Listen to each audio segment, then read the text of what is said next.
Well, hello everyone, and welcome back. And for those of you who are not aware, Enforcer Class and ProtoSartorium have had a buff, so it'd be rude to not go along and just have a little play around with them and see how they are performing. So in order to get ProtoSartorium, it's as it's always been, it is a drop from the boss. However, Enforcer is now a drop from this final quest here. You have to go through and complete the entire quest chain again if you would like to get your hands on it. But once you have got it, I'm going to, in this case, just enhance it with luck. You can't usually go wrong with doing that, and once we've done that, I'm headed along to quickly farm it up. Now I must say, because you have got a 4-hitting skill, it's called Arc Lightning and it is attached to your number 2. You are able to have an infinite range attack which will hit the majority of monsters in the room, and what you essentially have as an early game player is a really easy accessible class that you're able to go along and grab for a minimal farm, go along to a room with other players and just leech off the kills. So it could be quite good for leveling up early game and potentially rival Blood Sorceress, but I don't think I'll be swapping bandwagons just yet. So something really important to note is, although this has always been basically Rustbucket over the years,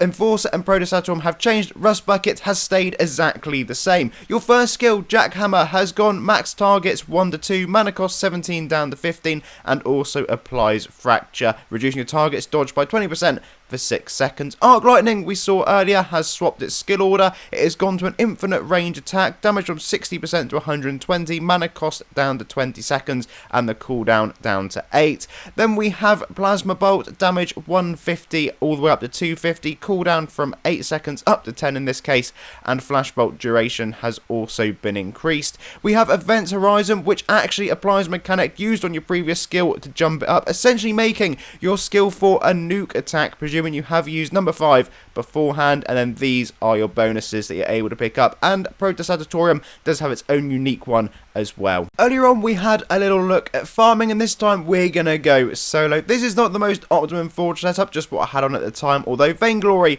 is most likely what you're going to want to be running, probably with Valiance in most cases. However, for the time being, we've just left Dauntless on. I will take all of this off and just go full luck in a minute so that you're able to see the real difference, and I tell you what, inevitably it is absolutely massive. We're getting around 4,000 damage a second, and that's without any extra potions being added on. I didn't really want to waste a load of money buffing up this class, to be quite honest with you, but you know what, it was fun to go along and use for a little bit and just see what it could do. We're doing consistently 13k crits when we're using skill 5 and then nuking with our skill 4. The main reason for this buff apparently was because it had fallen so far behind the standard classes, which only recently got themselves a buff as well. So it's to bring everything back in line. Just out of interest, in the background I did stick on Valiance to see what kind of numbers we could crit with that on, and I tell you what, we went up to 20k, spoiler alert, so that was really cool to see, and that is definitely most likely why you'll want to be running that enhancement if you do decide to go crazy with Enforcer.